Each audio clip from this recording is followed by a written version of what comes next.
నెల్లూరు జిల్లా కొడవలూరు మండలం గౌతమ్ నగర్ పంచాయతీ నందు ఎన్టీఆర్ భరోసా పెన్షన్ పంపిణీ కార్యక్రమాన్ని నిర్వహించారు. ఈ కార్యక్రమానికి ముఖ్య అతిథిగా కోవూరు ఎమ్మెల్యే వేమిరెడ్డి ప్రశాంతరెడ్డి పాల్గొని పెన్షన్దారుల ఇంటి వద్దకు వెళ్లి అవ్వాతాతలకు పెన్షన్ అందజేశారు. అనంతరం గ్రామంలో విలేజ్ హెల్త్ క్లినిక్ కు శంకుస్థాపన చేశారు. ఈ సందర్భంగా ఆమె మాట్లాడుతూ గౌతమ్ నగర్ పంచాయతీలో 20 నెలల్లో ఎన్నో అభివృద్ధి పనులు చేశామన్నారు. గౌతమ్ నగర్ పంచాయతీలో 36 లక్షల రూపాయలతో విలేజ్ హెల్త్ క్లినిక్ భవనాన్ని నిర్మిస్తామన్నారు. త్వరలో నియోజకవర్గంలో ఇల్లు లేని ప్రతి ఒక్కరికి ఇంటి స్థలాలు అందజేయడం జరుగుతుందన్నారు. గత ప్రభుత్వంలో ఇళ్ల స్థలాలు, ఇంటి నిర్మాణాలు అస్తవ్యస్తంగా జరిగాయన్నారు. త్వరలో కోవూరు నియోజకవర్గంలో వీపీఆర్ నేత్ర వాహనం ద్వారా కంటి సమస్యలు ఉన్నవారికి వైద్యం అందించడం జరుగుతుందన్నారు. ఈ కార్యక్రమంలో కూటమి నాయకులు పాల్గొన్నారు.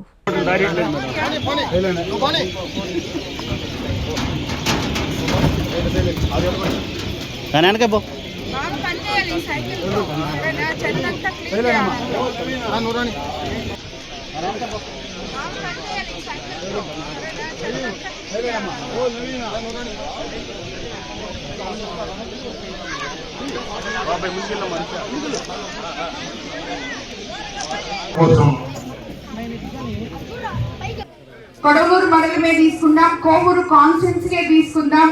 ఎక్కడ గాని ఒక పని గాని అభివృద్ధి పని గాని ఎక్కడ జరగలేదు. ఇక్కడ మన సర్పంచ్ ఉన్నాడు సునీల్, ఆయనకు కూడా తెలుసు ఏమాత్రం గత 4 సంవత్సరాల్లో 15 ఫైనాన్స్ తో మీ ఊరికి పని చేశాడో ఆయనకే తెలవాలి. ఎందుకంటే ఆయనకు ₹1 డబ్బులు రాలేదు. అందరి సర్పంచుల పరిస్థితి అదే. కానీ మనం అధికారంలోకి వచ్చిన తర్వాత ముఖ్యమంత్రి చంద్రబాబు నాయుడు గారు ఏదైతే మాట చెప్పారో ఆ మాదిరే వచ్చిన మొదటి నెల నుంచి మొట్టమొదటి కార్యక్రమం ఈ పెన్షన్ కార్యక్రమం. ఇంతకు ముందు మొదటి నెల 7,000 ఇస్తున్నారు, ఇచ్చారు. ఇప్పుడు 4,000 ఇస్తున్నారు. అలాగే దివ్యాంగులకి 6,000 ఇస్తున్నారు.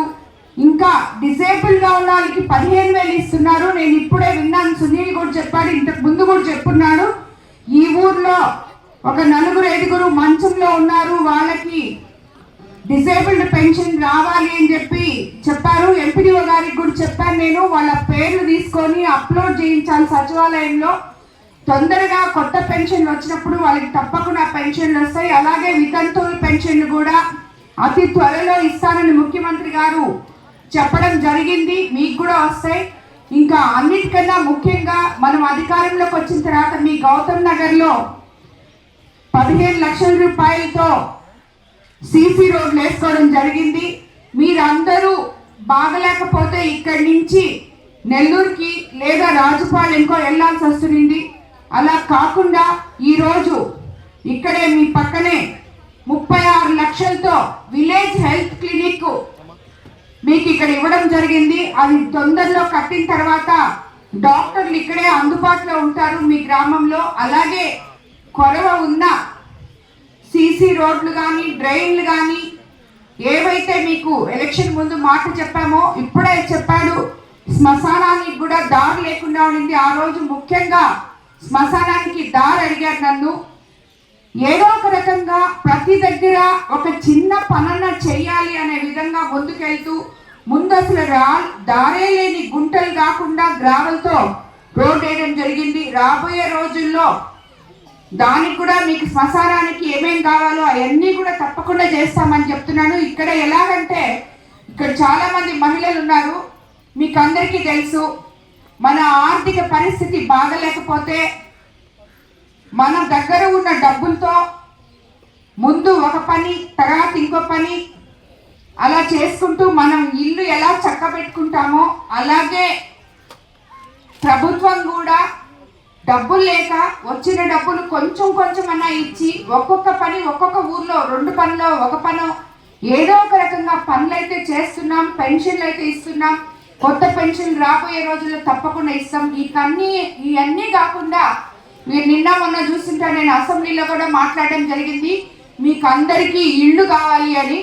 ఎవరైతే ఇల్లు లేకుండా కాలనీలు లేకుండా ఉన్నారో వాళ్ళకి అతి త్వరలో ఇల్లు తప్పకుండా ఇస్తామని చెప్పి కూడా మీ అందరికీ తెలియజేస్తున్నాను. కోవూరు కాన్స్టిట్యున్సీలో మాకు ఇల్లు లేదమ్మా అని చెప్పే ఇది ఎక్కడా లేకుండా ప్రతి ఒక్కరికి ఇల్లు ఇచ్చే విధంగా ముఖ్యమంత్రి గారి ద్వారా మాట్లాడి మన కాన్స్టిట్యున్సీకి తెచ్చుకుంటాం. ఎందుకంటే ఎక్కడున్నా కాలనీలన్నీ మీరు చూస్తున్నారు. ఇప్పుడు దాంట్లో ఉండాలంటే మీకు అక్కడ లైట్ లేవు, దారులు లేవు, నీళ్లు లేవు.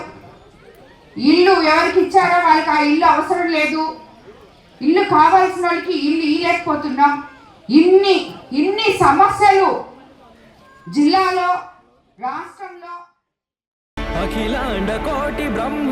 శ్రీ తల్పగిరి రంగనాథ స్వామి దేవస్థానం, రంగనాయకులపేట, నెల్లూరు. బ్రహ్మోత్సవ ఆహ్వానము ఫిబ్రవరి 26వ తేదీ నుండి మార్చి 8వ తేదీ వరకు. ఫిబ్రవరి 26వ తేదీ సాయంత్రం 5:30 అంకురార్పణ, మార్చి 2వ తేదీ రాత్రి 9 గంటలకు హనుమంత సేవ, 3వ తేదీ రాత్రి 10 గంటలకు బంగారు గరుడ సేవ, 4వ తేదీ సాయంత్రం 7 గంటలకు కళ్యాణోత్సవం, 5వ తేదీ ఉదయం 8:30 రథోత్సవం తిరుత్తేరు, 6వ తేదీ సాయంత్రం 6:30 తెప్పోత్సవం జరుగును.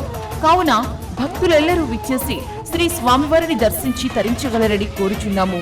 దేవస్థానం అభివృద్ధికి సహాయ సహకారాలు అందిస్తున్న రాష్ట్ర పురపాలక శాఖ మంత్రివర్యులు గౌరవనీయులు శ్రీ పొంగూరు నారాయణ గారికి, రాష్ట్ర దేవాదాయ శాఖ మంత్రివర్యులు గౌరవనీయులు శ్రీ ఆనం రామనారాయణ రెడ్డి గారికి, లోక్సభ సభ్యులు గౌరవనీయులు శ్రీ వేమిరెడ్డి ప్రభాకర్ రెడ్డి గారికి కృతజ్ఞతలు.